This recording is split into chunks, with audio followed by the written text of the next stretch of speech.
Screen सबको visible हो रहा है? Yes sir. मेरा मेरा Yes, मेरा sir. आवाज मेरा आवाज सबको क्लियर हो रहा है? Yes, sir. Okay, so we are coming to the next topic, transport of respiratory gases.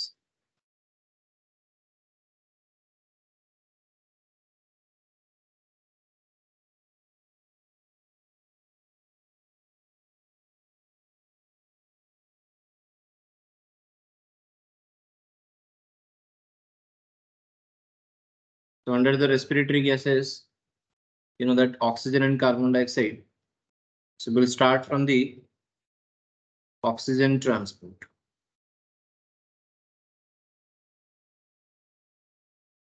Okay. Now oxygen is actually transported in the blood by means of two different ways. Number one, in the form of dissolved state, and dissolved state में ये carry कितना होता है? Approximately 1 to 3%. So 1 to 3% is to be oxygen carried in the dissolved state through what? In a plasma.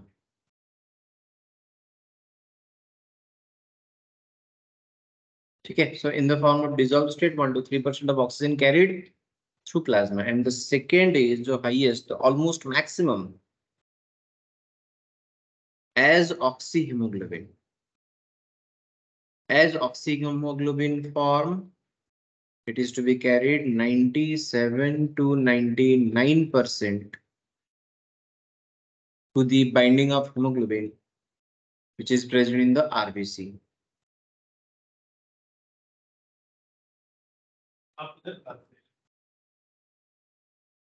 Okay, so as oxyhemoglobin form 97 to 99% for the RBC.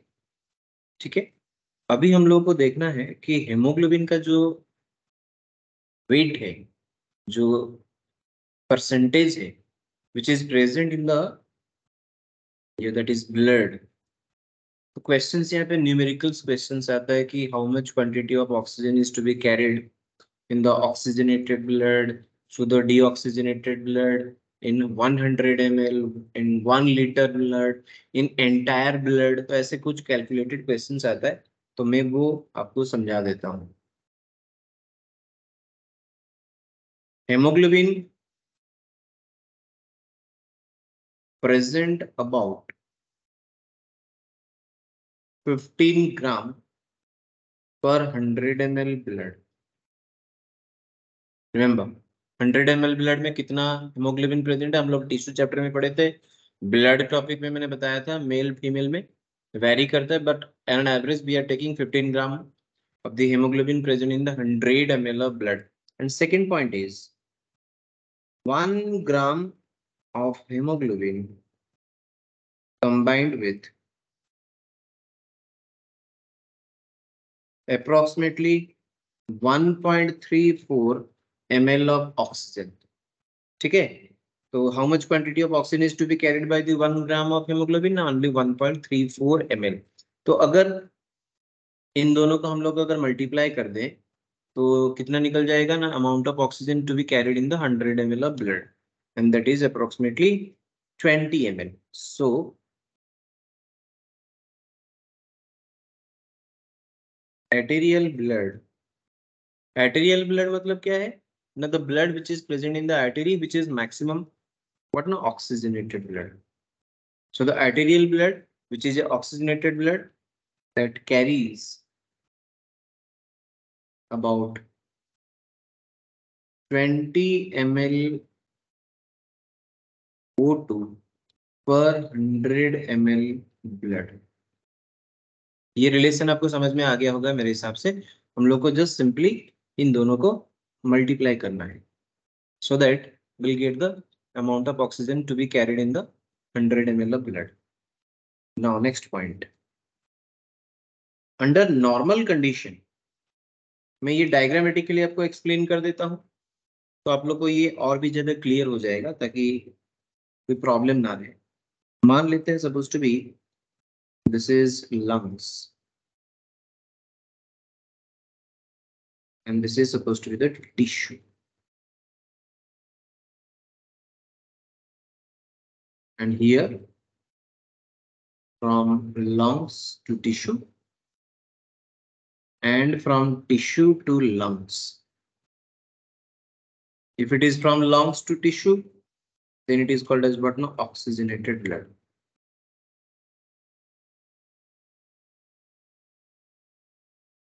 मतलब arterial blood. And again, it is from tissue to the lungs, it is called as deoxygenated blood. Then it is called as venous blood. ये हो गया arterial blood. And this is venous blood. Now calculation में आते हैं. मैंने आपको अभी बताया कि 100 ml of blood contains how much quantity of oxygen? 20 ml. So here it is 20 ml O2 per 100 ml blood, arterial blood और oxygenated blood to the tissue. लेकिन जब ये वापस आता है tissue to the lungs, that is deoxy blood, ये क्या हो जाएगा ना 14.4 ml oxygen per 100 ml blood. And this is actually the condition which is takes place during the normal. So normal condition में जैसे हम लोग अभी बैठे हैं चुपचाप बात कर रहे हैं, सुन रहे हैं, लिख रहे हैं, पढ़ रहे हैं, एकदम नॉर्मल स्टेट में है, तो आपकी जो ब्लड है डिऑक्सी ब्लड, उसमें कितना अमाउंट ऑफ ऑक्सीजन प्रेजेंट होगा ना 14.4 ml per 100 ml. And this is the condition during the normal. And दोनों का जो डिफरेंस है 20 ml गया था, रिटर्न आया 14.4 ml. So the difference between these two, the amount of oxygen which is being what released at the tissue level. तो जितना difference है वही टिश्यू में एक्चुअली यूज हो गया. तो क्या हम बोल सकते हैं what is the amount of oxygen to be delivered at the tissue ना अप्रोक्सीमेटली, अगर हम अप्रोक्सीमेटली जाएंगे तो that will be 5 ml per 100 ml O2 delivered in the tissue, and this is during the normal condition. Normal condition में दोनों का difference आ गया 5 ml, and 5 ml actually deliver होता है टिश्यू. लेकिन जब हम सेकेंड में बात करते हैं जैसे कि 4.4 ml ऑक्सीजन पर 100 ml during the stannous exercise condition,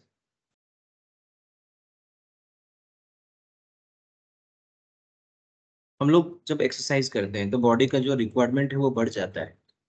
body need more oxygen, right? तो body need more oxygen means more amount of oxygen is delivered at the tissue. उस समय में हम लोग को क्या करना है ना 20 minus 4.4 कर देना है. So that is the amount of your that is oxygen to be delivered at the tissue level during the stress condition, strenuous exercise condition, and it is approximately what? Now, approximately it will be 15 ml per 100 ml. So 15 ml per 100 ml oxygen delivered. And this is during the strenuous condition. बात को समझे या नहीं समझे अभी भी बोलिए, समझ में आ गया? Yes sir. Yes sir. Yes sir. Good. So अगर आपको मैं कंक्लूजन पूछूं तो what is the amount of oxygen to be carried in the blood in your body, कितना ऑक्सीजन एक्चुअली आपका ब्लड में कैरी होता है during the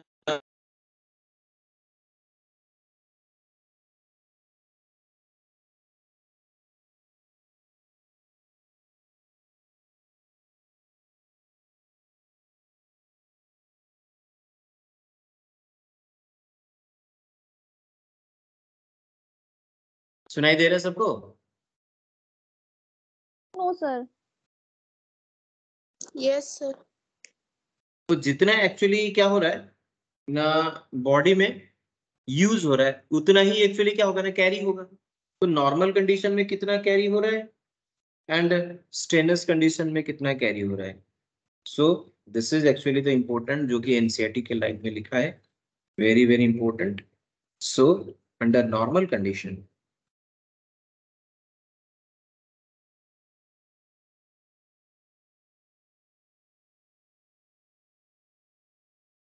under normal condition approximately 5 ml oxygen per 100 ml blood is transported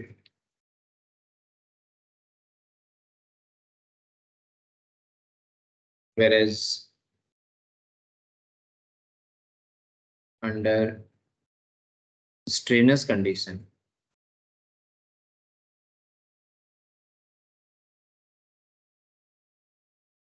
15 ml oxygen per 100 ml blood is transported।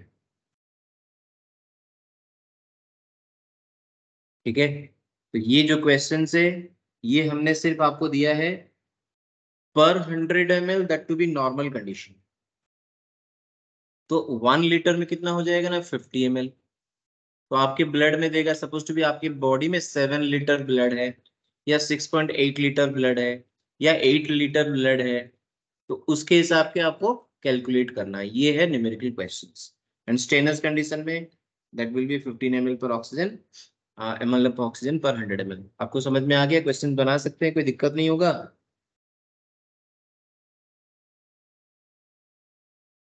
बताइए हो जाएगा सबका? Yes sir. Yes sir.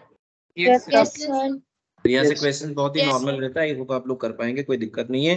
Now we are coming to oxygen dissociation curve.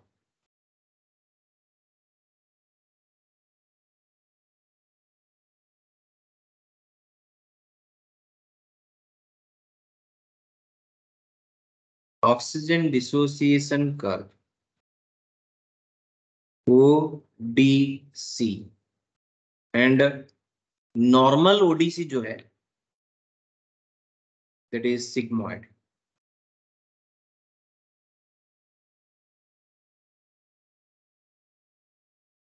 So the normal condition, the oxygen dissociation curve is sigmoid।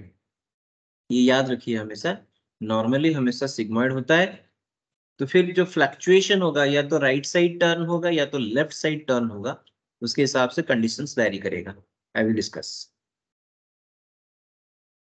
Before that, what is the definition of ODC? It is the graphical representation। हाँ बोलिए क्या हुआ? Sir आपका screen नहीं आ रहा है, screen नहीं आ रहा है। स्क्रीन नहीं आ रहा है? आ रहा है। नहीं सर, स्क्रीन स्टॉप हो गया। आ रहा है सर। आपका शायद नेट का इश्यू होगा, आप रीज्वाइन कर लीजिए। Okay sir. It is the graphical representation of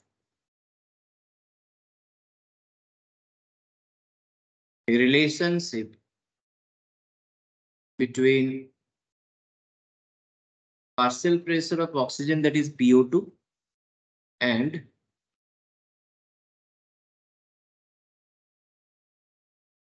percent saturation of hemoglobin with oxygen।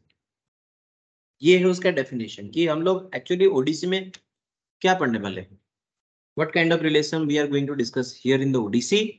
ना पार्शियल प्रेशर ऑफ ऑक्सीजन के रेस्पेक्ट में हेमोग्लोबिन कितना परसेंटेज ऑक्सीजन के साथ बाइंड करेगा। अगर PO2 बढ़ता है, इंक्रीज करता है, तो haemoglobin binding with oxygen increase करेगा कि डिक्रीज करेगा। We will discuss all this here.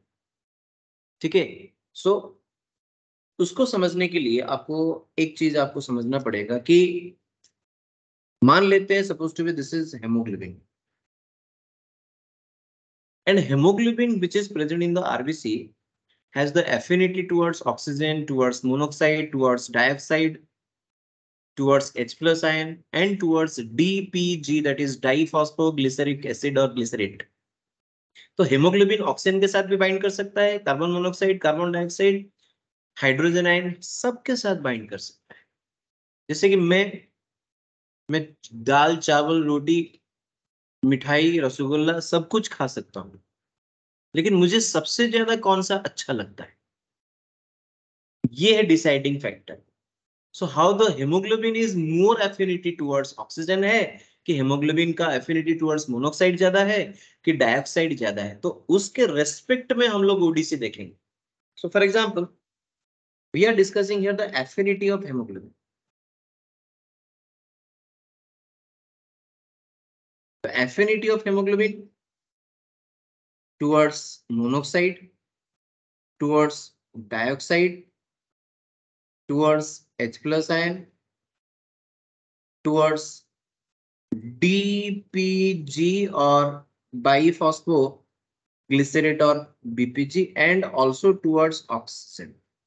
And ये जो मैंने आपको बताया ना, ये एक्चुअली डिक्रीजिंग ऑर्डर में, ठीक है। एफिनिटी धीरे धीरे डिक्रीज कर रहा है, मतलब सबसे हाईएस्ट एफिनिटी हेमोग्लोबिन का किसके तरफ है, टुवर्ड्स कार्बन मोनोक्साइड। सबसे कम कहाँ पे है, ऑक्सीजन। ऑक्सीजन। अभी आप लोगों को समझना पड़ेगा, कि अगर हेमोग्लोबिन को ऑक्सीजन के साथ बाइंड करना है तो ऑक्सीजन का पार्शियल प्रेशर हाई होना चाहिए and carbon dioxide, carbon monoxide, H plus वगैरह डिक्रीज होना चाहिए, then only they will bind with the oxygen. समझ में आया कि नहीं? Yes sir. So hemoglobin bind with the carbon monoxide to form carboxyhemoglobin. Hemoglobin bind with the carbon dioxide to form carbaminohemoglobin. Hemoglobin bind with the H plus ion to form hemoglobinic acid.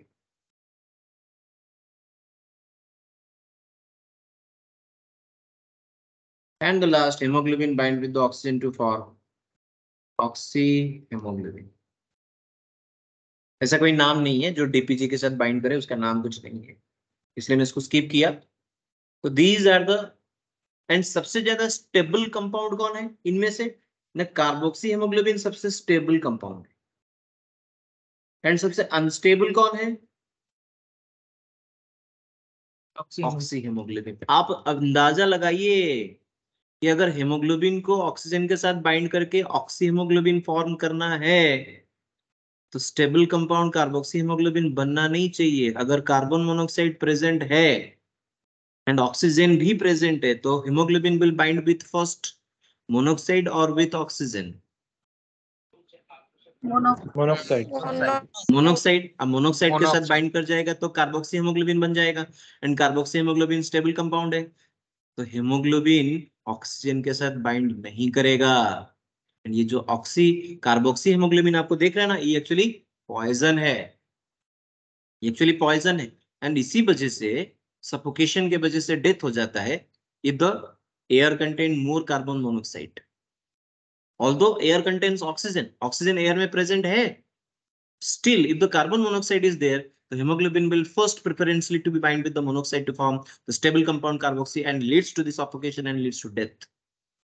And इसीलिए question में आता है कभी कभी कि भाई winter season में suppose to B एक घर में 4 आदमी सोए थे, रात में चारकोल लगा के, गर्मी के वजह से, गर्मी होने के वजह से, मतलब सर्दी होने के वजह से, ठंडा होने के वजह से वो चारकोल लगा के हीटर में सो गए, एंड सुबह देखा गया कि चारों का चारों डेथ हो गया था। उसका कारण क्या है, this is the reason. Clear है? Yes sir. Yes sir. Now देखिए, मैं एक छोटा सा और आइडिया देता हूं ताकि आप लोगों को और क्लियर हो जाए। देखिए, हेमोग्लोबिन का 2 पार्ट है, एक है हेम ग्रुप, दूसरा है ग्लोबिन प्रोटीन।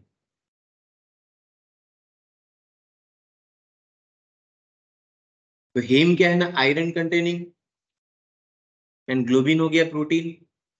अभी देखिए ग्लोबिन प्रोटीन के साथ कौन कौन बाइंड करता है, हीम ग्रुप के साथ कौन कौन बाइंड करता है। हीम ग्रुप के साथ बाइंड करेगा ऑक्सीजन, हीम ग्रुप के साथ बाइंड करेगा ऑक्सीजन प्लस, ऑक्सीजन के साथ साथ कौन कौन बाइंड करता है ना, that is carbon monoxide. Screen सबको दिखाई दे रहा है ना ठीक ठाक, कोई दिक्कत नहीं है। Yes sir. No yes sir. तो देखिए कार्बन मोनोऑक्साइड एंड ऑक्सीजन का दोनों का binding site in addition to the H+ ion, ये तीनों कहां पे बाइंड करता है, हीम ग्रुप के साथ कि ग्लोबिन प्रोटीन के साथ। हेम ग्रुप। हेम ग्रुप के हेम साथ। हेम ग्रुप। हाँ। लेकिन कार्बन डाइऑक्साइड कहां पे बाइंड करता है, globin protein. Globin protein. Globin protein के साथ। अभी थोड़ा सा इसको समझने के लिए कोशिश करिए। ब्लड और haemoglobin can carry oxygen and carbon dioxide at a time, क्योंकि ऑक्सीजन का बाइंडिंग साइट अलग है, कार्बन डाइऑक्साइड का बाइंडिंग साइट अलग है, and that is why haemoglobin can carry both at a time. ठीक है, बस as because the binding site of the carbon monoxide and oxygen is same, that is heme part of the hemoglobin, that is why hemoglobin या तो carbon monoxide को bind कर पाएगा या तो ऑक्सीजन को बाइंड कर पाएगा, and affinity of hemoglobin towards monoxide is more और towards oxygen is more, ना towards monoxide is more। तो इसीलिए hemoglobin ऑक्सीजन को छोड़ के मोनोऑक्साइड को बाइंड करता है, क्योंकि एफिनिटी ज्यादा है, बाइंडिंग साइट सेम है। क्लियर है? Yes sir. Yes sir. तो आप लोग मुझे कंफर्म करिए, मैं नेक्स्ट पेज में मूव करूंगा। Yes sir. Yes sir. Yes sir. चलिए मैं नेक्स्ट पेज में मूव करता हूँ।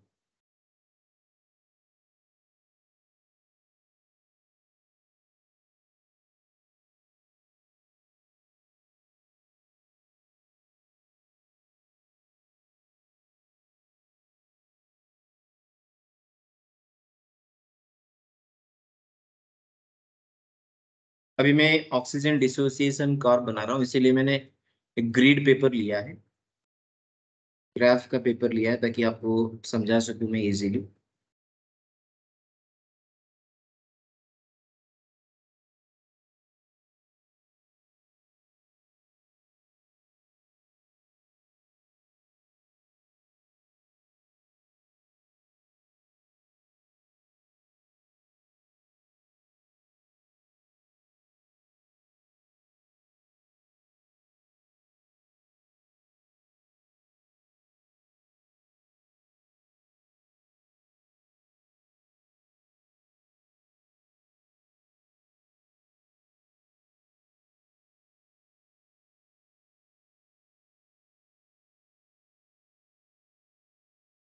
ओके,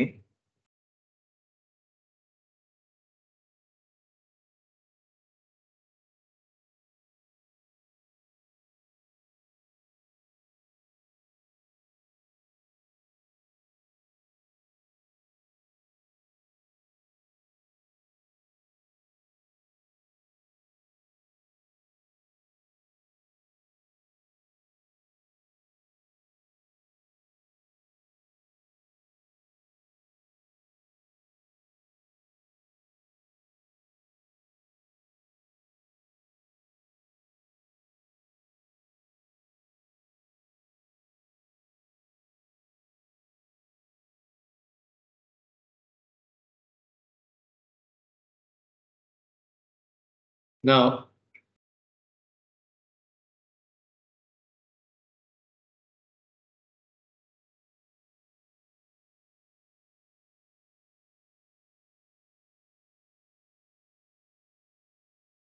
एक्चुअली मैंने आपको रिलेशनशिप बताया था, किस किस का रिलेशनशिप हम ले रहे हैं ना, the partial pressure of oxygen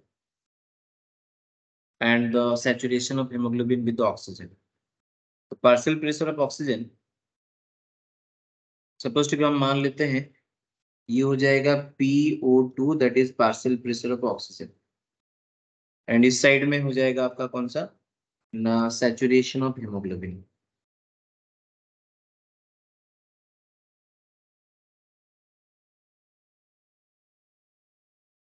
with oxygen.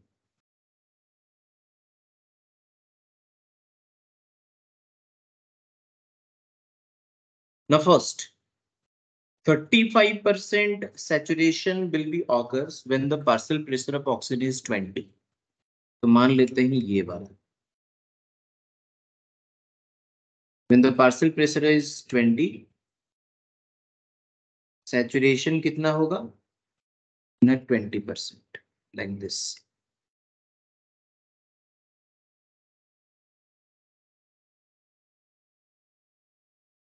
At 35% at 20 mmHg.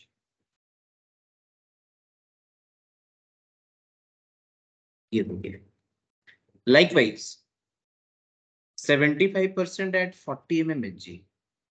75% at 40 mmHg. This one. ये वाला पॉइंट है.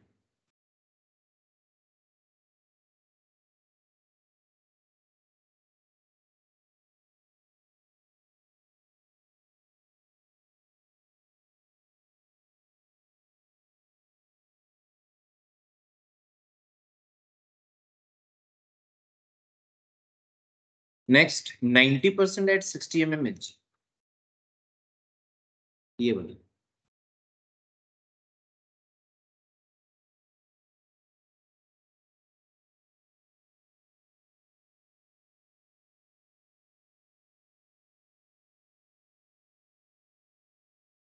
And 98% at 100 mmHg. ये वाला.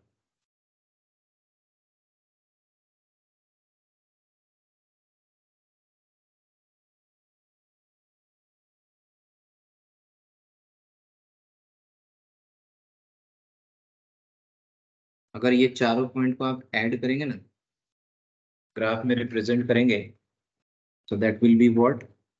The sigmoid. Let's see.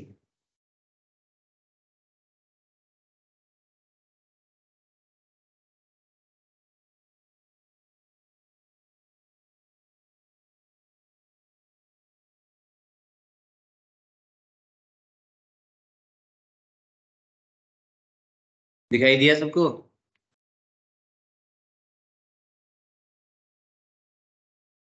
Yes, sir. Yes, sir. So this is 35% at 20 mmHg. This is 75% at 40 mmHg. This is 90% at 60 mmHg. And this is 98% at 100 mmHg. Millimetre पर mercury. मैंने आपको previous class में समझाया था कि partial pressure जो है उसका यूनिट क्या है ना, mm पर Hg. अब बताइए ये ग्राफ सिग्मॉइड है कि नहीं? Yes, sir. Yes, sir. तो this is actually normal ODC. इसको आप क्या बोलेंगे ना, normal ODC. This is normal Odissi.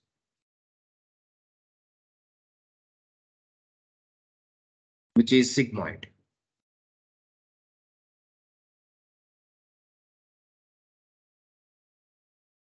तो ये नॉर्मल ओडीसी राइट टर्न अगर होगा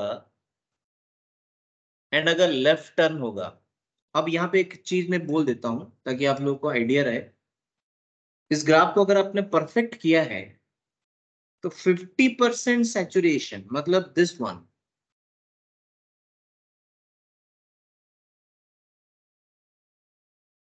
फिफ्टी परसेंट सैचुरेशन को अगर आप एकदम सही तरीके से अगर ग्राफ बनाए होंगे तो 50% सैचुरेशन कहाँ पे होगा? देखिए तो 25. एग्जैक्टली 25 होगा. एग्जैक्टली 25 होगा. अगर आपने ग्राफ सही बनाया है तो ग्राफ के हिसाब से 50% सैचुरेशन एग्जैक्टली 25 होगा. And this is called as what ना, P50 वैल्यू. क्या बोलते हैं उसको? P50 value. P50 वैल्यू मतलब 50% saturation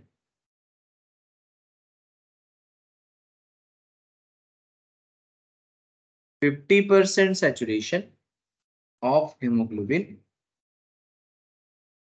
that is 25 mmHg. ये नॉर्मल ओडीसी का है। तो नॉर्मल ओडीसी का P50 वैल्यू कितना हो गया ना, 25 mmHg। अब हम राइट टर्न दिखाएंगे, लेफ्ट टर्न दिखाएंगे, ठीक है। पहले हम आपको दिखाते हैं right turn.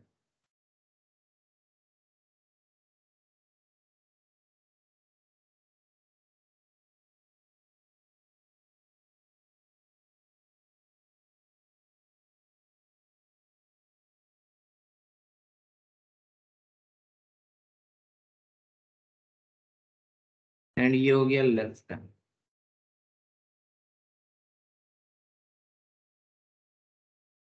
This is the left ODC and this is the right ODC.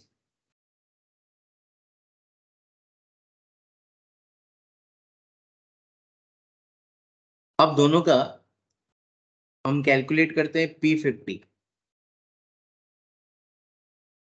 Count करते हैं। लेफ्ट ओडीसी का P50 देखिए, लेस देन 20 होगा कि मोर देन 20 होगा? More than 20। लेफ्ट ओडीसी का मोर देन 20 कैसे हो गया? नहीं, लेफ्ट ओडीसी का सर लेस देन 20 आएगा और राइट ओडीसी का मोर देन 20। दिख रहा है आप लोगों को? मैंने तो क्लियर कट अभी इसीलिए तो बता दिया आपको समझाने के लिए, पूरा डायग्राम में ही सब कुछ लिखा रहा हूं ताकि आपको कोई कंफ्यूजन ना हो कि how it is being increased and how it is being decreased. तो लेफ्ट ओडीसी में देखिए P50 वैल्यू जो हो गया less than 25 and right ODC में देखिए जो P50 वैल्यू है दैट इज मोर देन 25। दिख रहा है? Yes sir. अब देखिए कंसेप्ट वाला चीज आ गया। कंसेप्ट क्या है? देखिए कंसेप्ट ये है कि अगर पोल्यूशन ज्यादा होगा एयर में, मतलब कार्बन मोनोऑक्साइड कार्बन डाइऑक्साइड अगर ज्यादा होगा, तो haemoglobin will bind with oxygen only when the oxygen quantity will be increased. अगर ऑक्सीजन क्वांटिटी के हिसाब से कार्बन मोनोऑक्साइड कार्बन डाइऑक्साइड ज्यादा हो गया तो हेमोग्लोबिन क्या करेगा? ऑक्सीजन को छोड़ देगा एंड कार्बन डाइऑक्साइड मोनोऑक्साइड को बाइंड करेगा। सो ये पोल्यूशन वाला एयर में, पोल्यूटेंट वाला एयर में haemoglobin will separate from the oxygen और haemoglobin will bind with the oxygen. क्या करेगा? सेपरेट करेगा कि नहीं? मतलब डिसोसिएशन की एसोसिएशन? डिसोसिएशन। अगर प्योर एयर है, फ्रेश एयर है, जैसे कि हाई अल्टीट्यूड, मतलब सपोज टू बी किसी हम लोग हिमाचल एरिया में जाते हैं जहाँ पे पोल्यूशंस वगैरह कम है, पहाड़ी एरिया में जाते हैं, तो वहां पे क्या है भाई, ऑक्सीजन का पार्शियल प्रेशर हाई है। नॉर्मल प्लेन एरिया की बात कर रहे हैं, तो वहां पे क्या होगा ना, haemoglobin will more bind with oxygen. तो P50 वैल्यू डिसाइड करता है whether the air quality is good और एयर क्वालिटी इज बैड। अगर बैड एयर क्वालिटी होगा तो P50 value more than what ना 25, एंड अगर गुड एयर होगा तो P50 वैल्यू क्या होगा ना, लेस देन 25। मतलब लेफ्ट ओडीसी क्या बोल रहा है एंड राइट ओडीसी क्या बोल रहा है? लेफ्ट ओडीसी बोल रहा है कि more binding of haemoglobin with oxygen and right ODC बोल रहा है कि separation of haemoglobin from oxygen. समझ में आया कि नहीं? Yes sir. Yes sir. Yes sir. So left ODC association of hemoglobin and oxygen, and right ODC dissociation.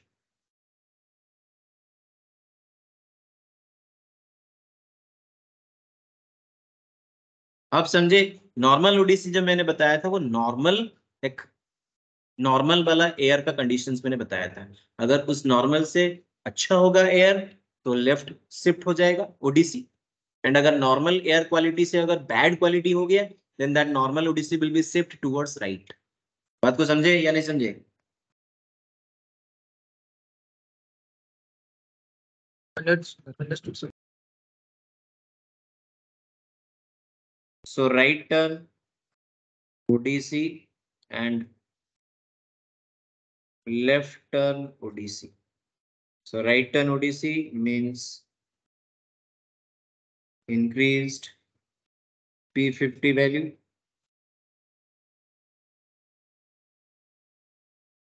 and left turn ODC, that is decreased P50 value. This is fall air and this is more fresh air. Confirm करिए complete हो गया तो हम next में जाएंगे.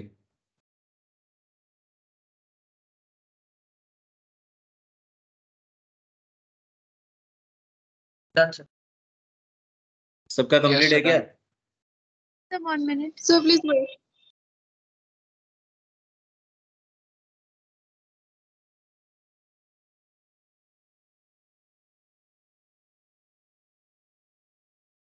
ये बहुत important topic था आज का.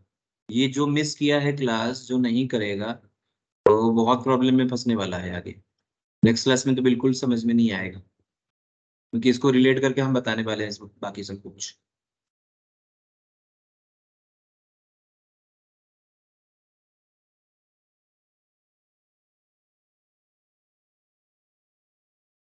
Complete. Yes, sir. Yes, sir.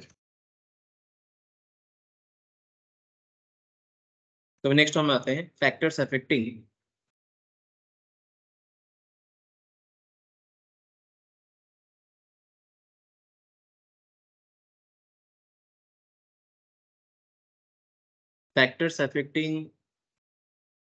ODC curve.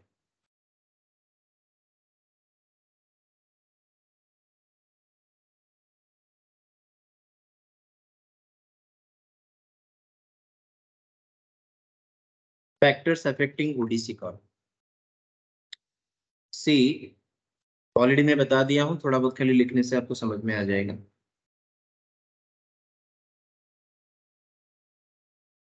This is actually left ODC. This is actually a right ODC. Left ODC मतलब क्या हो गया ना, association of haemoglobin with oxygen. And right ODC मतलब dissociation of haemoglobin from oxygen. Now तो आप मुझे बताइए कि लेफ्ट ओडीसी कब होगा एंड राइट ओडीसी कब होगा. What are the factor which will change the ODC to left side and what are the factor which is associated with the that is change or the shift of the ODC into the right side. देखिए बहुत simple है. PCO2 मतलब carbon dioxide का partial pressure decrease करेगा तभी left होगा. Yes और no? Yes, sir. Partial pressure of oxygen increase करेगा, H plus ion decrease. H plus ion decrease कर रहा है मतलब क्या है ना, pH इंक्रीज कर रहा है. H प्लस आयन डिक्रीज कर रहा है मतलब क्या हो रहा है, pH इंक्रीज मतलब एल्कलाइनिटी हो रहा है, एसिडिटी डिक्रीज कर रहा है. बात को समझे कि नहीं भाई? क्योंकि एफिनिटी मैंने बताया था, हेमोग्लोबिन का affinity towards more is monoxide, dioxide, H plus ion, BPG and less towards oxygen. तो ऑक्सीजन के साथ हेमोग्लोबिन तभी बाइंड करेगा ना जब कार्बन डाइऑक्साइड कम होगा, H प्लस आयन कम होगा, BPG कम होगा. ये sir no? Yes, sir. Yes. And also temperature decrease. तो लेफ्ट साइड ओडीसी मतलब association of haemoglobin with oxygen only takes place when PCO2 decrease, PO2 increase, H plus ion decrease, acidity decrease, DPG decrease, temperature decrease. तो फिर reverse हो जाएगा right side में. Carbon dioxide increase करेगा तो right होगा। Partial pressure of oxygen decrease, H plus ion increase और pH decrease और acidity increase। इसीलिए आपको पता होगा कि ब्लड का जो pH है वो स्लाइटली अल्कलाइन है, 7.4 है कि नहीं? एसिडिक ब्लड होता है कि अल्कलाइन ब्लड होता है हम लोगों का? अल्कलाइन इसीलिए है ताकि ऑक्सीजन के साथ वो बाइंड कर पाए। ब्लड का पीएच अगर शिफ्ट हो गया, ब्लड का पीएच अगर कम हो गया, मतलब एसिडिटी कम हो गया, तो प्रॉब्लम हो जाएगा। नेक्स्ट हम लोग आते हैं DPG और BPG, that also increase here, and temperature। Right ODC में एसिडिटी बढ़ता है, क्या हुआ? तो राइट ओडिसी में तो एसिडिटी बढ़ता है ना। हाँ, उल्टा हो गया। ठीक है, किसी को कोई दिक्कत नहीं है? अभी क्लियर है सबको? Yes sir. ना तो नेक्स्ट पॉइंट हम लोग आते हैं ये। हाँ बताइए क्या हुआ? सर एक बार ये बीपीजी थोड़ा समझा दीजिए, मैं नेटवर्क प्रॉब्लम के लिए कुछ सुन नहीं लिखना पाई नहीं है, थी। खाली फुल फॉर्म लिख लो, कुछ समझना नहीं है। डाइफॉस्फोग्लिसरिक एसिड और डाइफॉस्फोग्लिसरेट।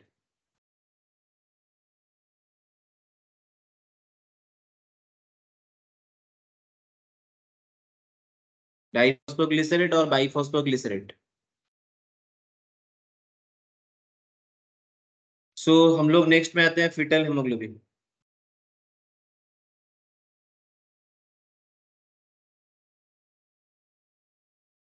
We have the hemoglobin which is adult, but fetus में जो blood है, जो hemoglobin है, that is called as fetal hemoglobin.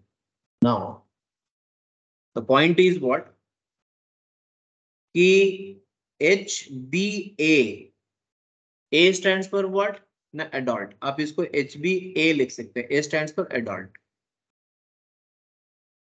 तो ये adult का hemoglobin है। तो HbA में जो और एडल्ट हेमोग्लोबिन में जो ग्लोबिन प्रोटीन है उसमें प्रेजेंट क्या होता है ना, अल्फा 2 एंड बीटा 2। पढ़े हैं या नहीं पढ़े हैं? बोलिए यस सर। बताइए, अल्फा 2 बीटा Yes, 2 sir. पढ़े हैं कि नहीं? Yes sir. तो alpha 2 beta 2 in globin protein. But जो फिटल हेमोग्लोबिन है that is with actually alpha 2 and gamma 2।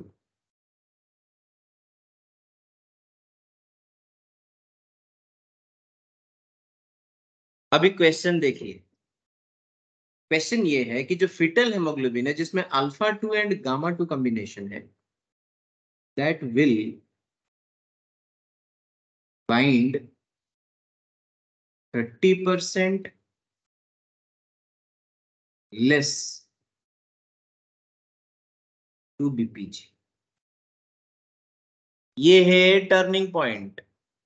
Foetal haemoglobin में क्योंकि अल्फा 2 गामा 2 है तो ये 30% बीपीजी के साथ कम बाइंड करेगा, लेस बाइंड करेगा। मींस ये क्या इंडिकेट करता है कि ये 30% मोर किसके साथ बाइंड करेगा? ऑक्सीजन के साथ बाइंड करेगा कि नहीं? Alpha 2 gamma 2। अगर 30% बीपीजी के साथ कम बाइंड करेगा तो affinity of haemoglobin in case of fetal haemoglobin will be increase towards oxygen more, 30% increase कर जाएगा कि नहीं? Yes sir. Yes sir. So अगर हम दोनों को कंपेयर करें, यहाँ पे एडल्ट किसको हम इंडिकेट कर रहे हैं ना, मदर। फीटस का blood haemoglobin ODC and mother का ब्लड का हेमोग्लोबिन ओडीसी, दोनों अगर कंपेयर किया जाए तो मदर का ओडीसी क्या होगा ना, नॉर्मल होगा। उसके रेस्पेक्ट में फीटस का जो ओडीसी होगा वो लेफ्ट होगा कि राइट होगा? Left.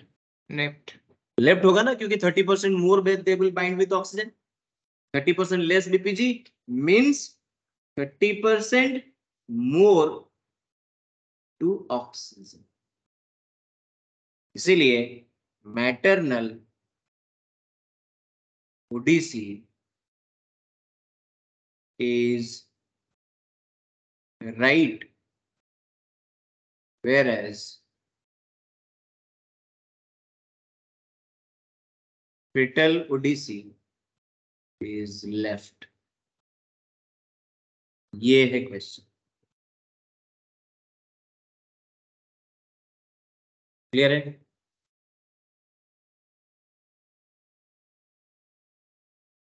Yes or no? Yes. Next we are coming to myoglobin.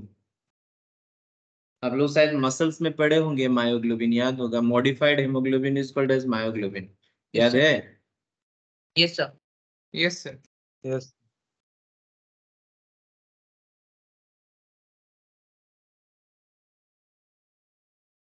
So modified hemoglobin called as myoglobin present in the muscles with 1 Fe2 plus। लेकिन नॉर्मल हेमोग्लोबिन में कितना था? 4 था। तो आप बोलेंगे कि वहां पे 4 है तो वो ज्यादा ऑक्सीजन बाइंड करेगा। Myoglobin 1 that is iron Fe2 plus form है तो वो कम ऑक्सीजन को बाइंड करेगा। नो, मायोग्लोबिन का affinity towards oxygen is very high, although they contains 1 iron, but the affinity of hemoglobin मतलब ये स्टोर कर सकता है। इसलिए हम लोग पढ़े कि मायोग्लोबिन जिस मसल्स में प्रेजेंट होता है, रेड मसल फाइबर उसको बोलते हैं, and they can store the oxygen and that muscle is called as aerobic muscles because they can store the oxygen and they will go for the aerobic respiration. So ये point of questions आता है कि muscles having myoglobin more affinity to oxygen and यहाँ पे जो ओडीसी होगा is hyperbolic। यहाँ पे जो ओडीसी होता है वो होता है हाइपरबोलिक। आपको बस इतना ही याद रखना है कि फिटल हेमोग्लोबिन लेफ्ट होता है, मैटरनल हेमोग्लोबिन राइट होता है एंड मायोग्लोबिन क्या क्या होता है ना, हाइपरबोलिक। इतना ही आपको याद रखना। बाकी जैसे कि मैंने अभी कुछ देर पहले बोला था, carbon monoxide poisoning,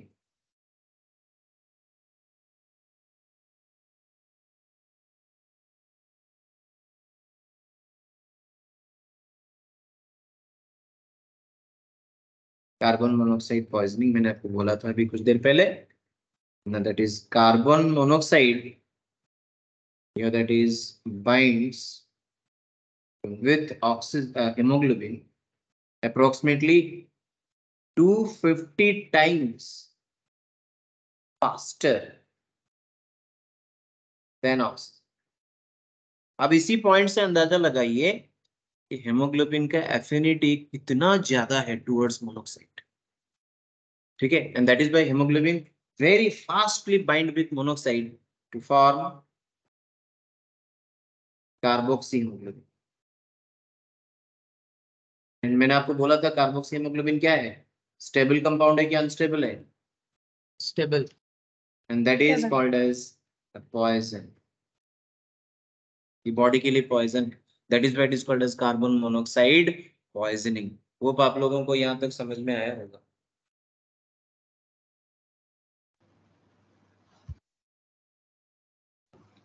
Yes, sir. समझ में आया? Yes, sir. Yes, sir. Complete हो गया लिखना? Yes, sir. Good. So now we are coming to next page.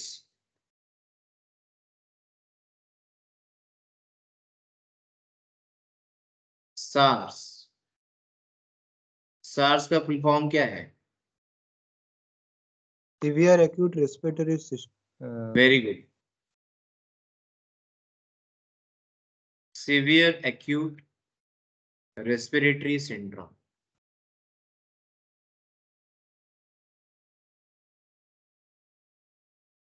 And ये जो सार्स वायरस है, जो सार्स डिजीज है, उस डिजीज का कॉजेटिव एजेंट कौन है ना? दैट कॉजेटिव एजेंट अभी हम लोग रिसेंटली फेस किए हैं, कोरोना वायरस। एंड ये कोरोना वायरस फर्स्ट रिपोर्ट हुआ था in actually 26 Feb 2003 in China. Means ये कोई नया वायरस नहीं है। अभी जो हम लोग को कोविड हुआ, उस कोविड के जो पॉजिटिव वायरस था वो भी कोरोना था, बट न्यू वेरिएंट था, एंड इसीलिए उसका नाम दिया गया था novel corona virus, that is कोविड-19। समझ में आया कि नहीं? लेकिन ये बहुत ही ओल्ड वायरस है। एंड अभी जो न्यू वायरस आया था कोविड-19, ओमिक्रॉन वेराइटी, बहुत सारा वेराइटी था, वो सब डिफरेंट स्ट्रेन था। कोरोना वायरस का डिफरेंट वेराइटी था, स्ट्रेन था, breed.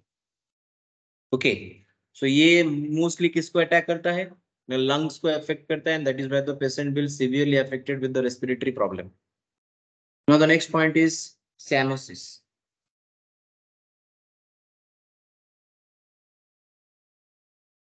cyanosis, dark purple or bluish color of skin and mucous membrane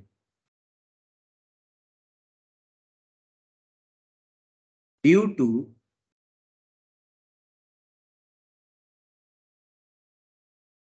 deficiency of oxygen in blood.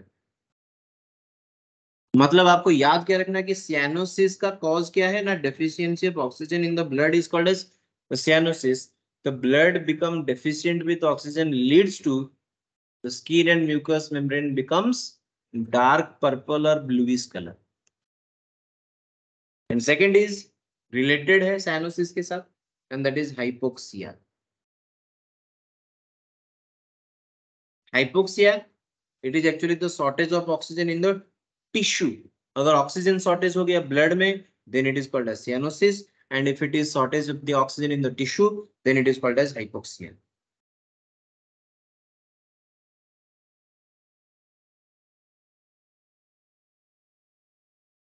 So oxygen shortage in tissue, then it is called as hypoxia, and इसका चार अलग अलग variety है।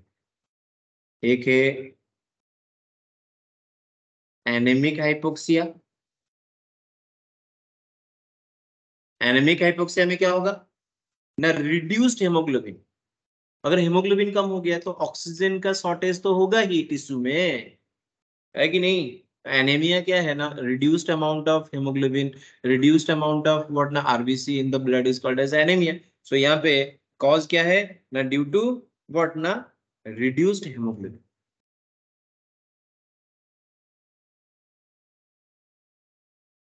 Second is cytotoxic hypoxia. Cytotoxic hypoxia में क्या होगा ना? Due to cyanide poisoning.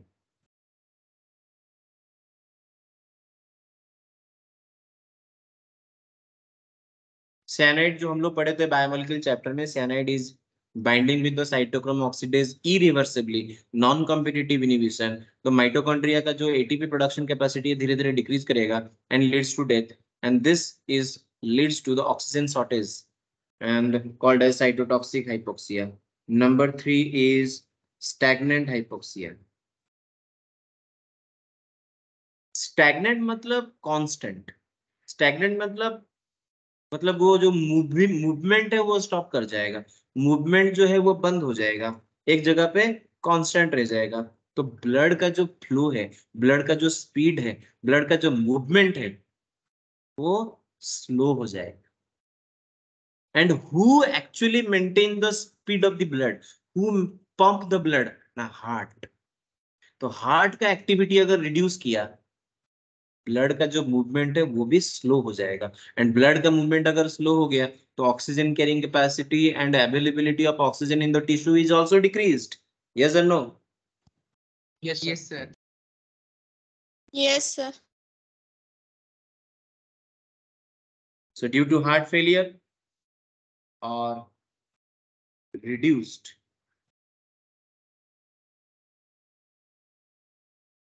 pumping activity of heart.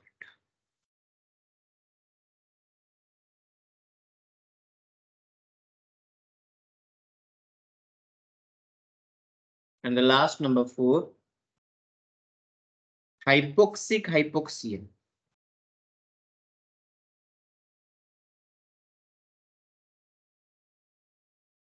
Hypoxic hypoxia. And this is because of what? Now due to oxygen shortage in the high altitude in the atmosphere. हम लोग बहुत high altitude में चले जाते हैं. फॉर एग्जांपल रोहतांग पास में चले गए, which is situated in the Manali. वहां पे अगर चले जाएंगे तो बहुत हाई अल्टीट्यूड, सी लेवल से बहुत ऊपर में होता है. तो आप सी लेवल से जितने ऊपर जाएंगे ऑक्सीजन का जो पार्शियल प्रेशर वो डिक्रीज करता जाएगा. समझ में आ रहा है कि नहीं? सो इनसफिशिएंट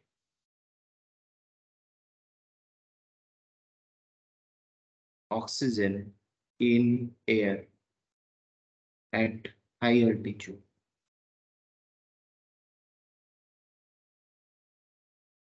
आई होप आप लोगों को सब समझ में आया होगा. आज का जो टॉपिक था, जो मैंने एक्सप्लेन किया, आपको समझ में आया ना सब कुछ? Yes, sir. Yes, sir. Yes, Yes, yes, sir. sir. ठीक है. So let's finish the class.